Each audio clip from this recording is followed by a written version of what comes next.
Hey, welcome back to Excellence in Sales at Mattress One. My name is Art Dominguez, and I want to take this moment to talk about showroom etiquette.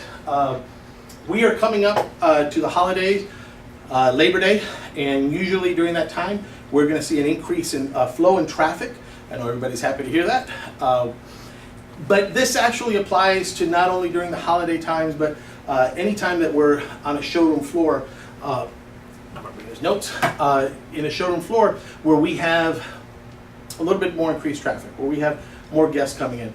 So this would be a good time to actually prepare ourselves to just understand some of the things that proper etiquette when you're working in a showroom, whether by yourself with multiple guests or in a showroom with someone else, how we should act, how we should be with others, fellow associates or guests. Okay, so to that end, there's a few things we're going to just touch on. 3 topics. This could be a 1-hour video, but I'm going to touch on 3 topics that I think are easy to address, easy to fix. And some of you may already be doing these things fine. Some of you may benefit from this. I just wanted to make sure that everyone was on the same page. So as far as showroom etiquette during a busier time when we have multiple guests in the store. Many of you are going to know already how to do this, but when you're faced with more than one guest in the showroom, and hopefully this is a problem that many of you have or are going to have, we should not, and this, again, it seems like common sense, but not ignore the person that's coming in. Excuse yourself from the current guest, but not just leave them, drop them like a hot potato either. Certain things that you can do, or the main thing that I like to do, is give that guest some homework. Just give them a couple of homework assignments to do. And basically, that means, well, Mr. Guest, I'd like you to do me a favor. Always do me a favor. Try this mattress and this mattress. Take your time. Try it out on your side like you said you slept at home. Try them both. Try that one afterwards. And when you're done, come back to this one and compare it. Do it for a few minutes. And if you don't mind, I'm just going to touch base with these folks that just came in and say hello to them. No one is going to say no to you. You keep them. It does 2 things. It allows you to then begin the process with the new guest that has come in. It also allows that person to have a little bit of privacy, but it lets them know you're not really ignoring them.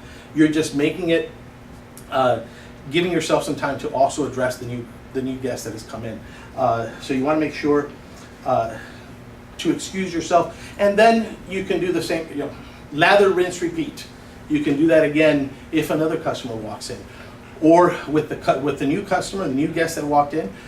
When you see the other folks, because keep an eye on the folks that you left over there, give them a homework assignment. Try these 2 beds out. Try it for a few minutes. Come back and tell me what you think. I'll be back. Let me just touch base with these folks. You can touch base back and forth that way between 2, 3. And when you get proficient at it, if you have 4 different guests, but you do not ever want to ignore any guest, whether that comes in or that is already in the store.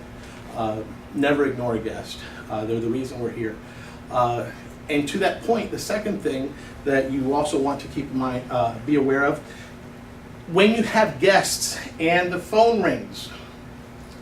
When you have guests and the phone rings, I've come across a lot of salespeople that have said, well, I don't answer the phone if I have a guest. I cringe at that. Please understand that if the phone rings, that is no different than a guest. Okay? We do not want to ignore that guest that may be on the phone. It may be a guest. It may be one of the owners. It may be the warehouse needing information about a delivery. It may be a driver needing information about a delivery. You need to be able to answer that phone when it rings. Simply excuse yourself. The guest will understand. The guest that you're with will understand.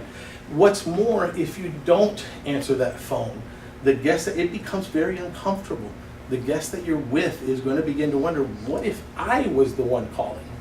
What if I needed to get a hold of this person and they're ignoring me? So please, even when you're with a guest, answer the phone. If you happen to have a cordless phone, you have a benefit that some stores don't have, but even if you don't have a cordless phone, it's still very important that you answer that phone. And by the way, with the caller ID, even if you know it's another store, answer the phone. Answer the phone. that guest that's in front of you does not know that it's another store. So you can answer the phone, and the first thing, I'm with a guest, they will understand, click, and go back to your guest. All right. So that's important. The last thing I want to touch on is during the weekends, most stores are doubled up. We have more than one person, and definitely during the holidays. Keep a guest count, keep a guest list. It is very important that we know, even if there's only 2 people, listen, I've done it, I've worked at stores, and I still haven't lost my memory, I still got good memory, but even I forget, everybody forgets, when there's a long pause between guests coming in the door, who is up, who's in the door. So keep a list, because it is very bad form for a customer to walk in the door and then hear salespeople at the desk or somewhere, who's up? Is it your up? No, it's my up. No, it's your up, who's up? No, you had the other customer behind it. And it's all being done within earshot of this guest. It's poor form, it's in bad taste, and it's an easy fix. Proper showroom etiquette dictates that we keep a guest count, a guest list, so we know who's up. And by the way, it's policy. We should keep a guest count on our dailies so we know what's come in, who's come in, and at what time. So even if nothing else, it is policy. So just to, I'm going to write it down, just to summarize, if you have multiple guests, which hopefully you will, give the guest that you're with a quick homework assignment. It could be test this bed and that bed, come back to it, give yourself some time, tell them to take a few minutes to do it, and go greet the other customer, excuse yourself, and you can do that again, lather, rinse, repeat. If the phone rings in a showroom, answer it. I mean, it's common sense. But answer it. Answer the phone. Excuse yourself from the guests. They're going to be okay with it. And last but not least, keep a daily up list, especially if there's 2 people in the store. If there's 2 people in the store, you need to know who's in the door at all times. You should be ready to greet that guest within seconds of them coming into the store. Not necessarily pounce on them. Don't do that. That's a video for another time. But to greet them and welcome them into your store.